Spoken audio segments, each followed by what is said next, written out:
नमस्कार, मैं दीपांशु कुंवर हूं और आप जेजेएन न्यूज़ देख रहे हैं।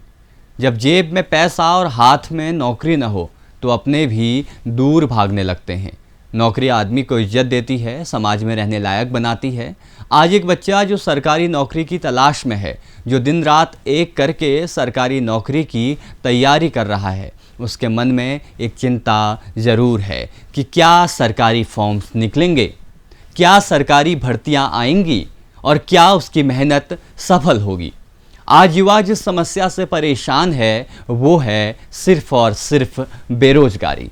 पढ़ने लिखने वाले बच्चे नौकरी नहीं मिलने के कारण डिप्रेशन का शिकार होते जा रहे हैं।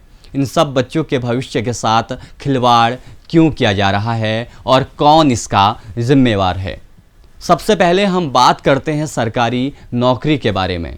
अखबारों में विज्ञप्ति आई, हमने फॉर्म भरे।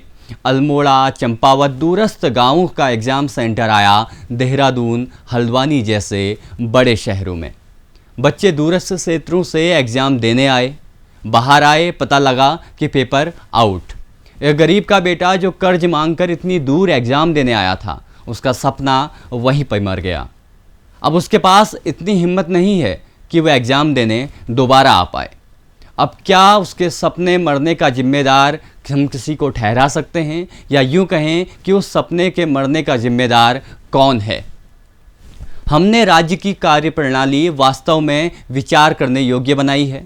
मैं बार बार इस बात पे जोर दे रहा हूँ कि ये कई लोगों के परिवारों से जुड़ा हुआ मुद्दा है। 2013 के आसपास पुलिस की भर्ती आती है।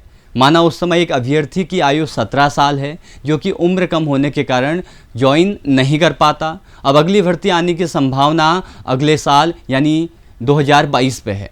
अब वो 17 साल का लड़का लगभग 24 साल से पार हो गया है, जो कि बिना एग्ज़ाम दिए फॉर्म भरे इस भर्ती से बाहर हो गया है। अब कैसे हम कह सकते हैं कि हम पढ़े लिखे हैं? प्राइवेट जॉब के लिए हम रुद्रपुर, काशीपुर जैसे बड़े शहरों में भटक रहे हैं। 6,000 रुपये से शुरू हो रही सैलरी, आखिर घर कैसे चलेगा? मेहनत ज़्यादा, मेहनताना कम। वहाँ भी भविष्य तब तक है जब तक आपको कंपनी वाले बाहर ना फेंक दे। स्वरोजगार, अब इसमें खूब जोर हो रहा है भैया, और ये इन दोनों की तुलना में काफ़ी अच्छा भी है। इसके मद्देनज़र कई योजनाएं आई, कई लोन स्कीम्स आए, लेकिन सवाल केवल और केवल इतना सा है कि इन योजनाओं के लिए कितनी बार हमें दफ्तरों के चक्कर लगाने पड़ते हैं, कितनी बार हमें आधार कार्ड की फ़ोटोकॉपी करवानी पड़ती है, और कितने समय अंतराल में हमें इन योजनाओं का लाभ मिलता है। और सबसे अहम बात कि कितनी घूस हम अफसरों को देते हैं इन योजनाओं का फ़ायदा उठाने के लिए। और जो धरातल पर दिख रहा है वो सिर्फ और सिर्फ बेरोजगारी है। आज के लिए बस इतना ही। आप देखते रहिए जेजेएन न्यूज़।